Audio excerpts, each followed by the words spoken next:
In 2014, Cliven Bundy and his family became the topic of national news when a conflict of grazing rights in their Nevada ranch quickly devolved into an armed standoff with the federal government.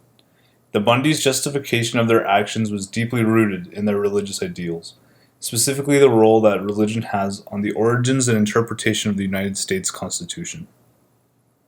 Out of the conflict, Ammon Bundy arose as a leader of the religiously inspired anti-government movement, along with his brother Ryan.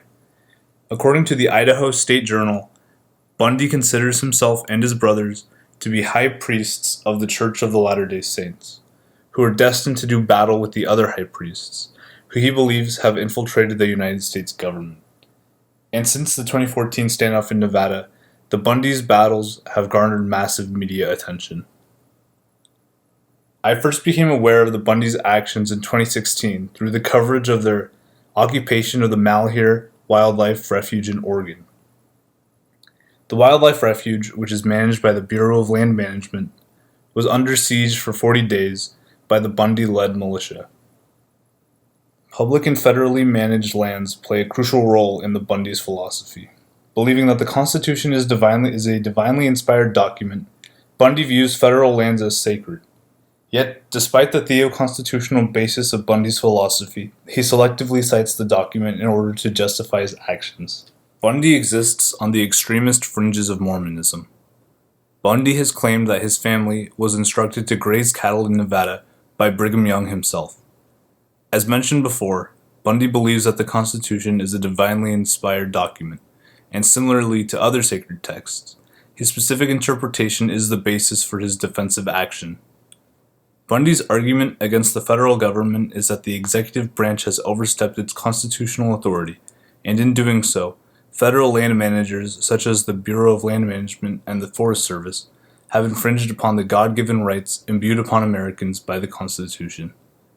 At the crux of Bundy's argument is the idea that since the Constitution is a divinely inspired doctrine to govern America, the land of America is also sacred, and belongs to Americans, not the federal government. Bundy's philosophies draw comparison to the religious ideals of Timothy McVeigh. Both men distrust the government and are willing to showcase their opposition through violent actions. Another similarity is that both McVeigh and Bundy struggled to find their place in a modernizing world. Before the 2014 standoff on the Bundy Ranch, Cliven Bundy defended his right to graze by citing the original deed from the 1900s. Despite development in grazing management, the Bundy family never adapted, and fell delinquent on their payments as early as 1956. The distrust of the federal government paired with the unwillingness to adapt to a secular and modern world contributed to the development of Ammon Bundy's ideals. Unlike McVeigh, however, Bundy's actions would not culminate in a single destructive act. Instead, Bundy's extremist career would be defined by capitalizing on the once niche right-wing political scene in a contentious election year. While there are many similarities, Bundy differentiates himself by highlighting his political values rather than his religious values, and in doing so, Bundy has grown his following. Bundy seems to recognize the importance of some modernization, since he runs a YouTube channel where he shares his beliefs. In this space, Bundy has created an echo chamber that amplifies his beliefs, both religious and political, in a way that other extremists were not able to do on such a wide scale. Bundy is still very active online, and in Idaho, where he was arrested twice in the same day for violating pandemic-related court procedures.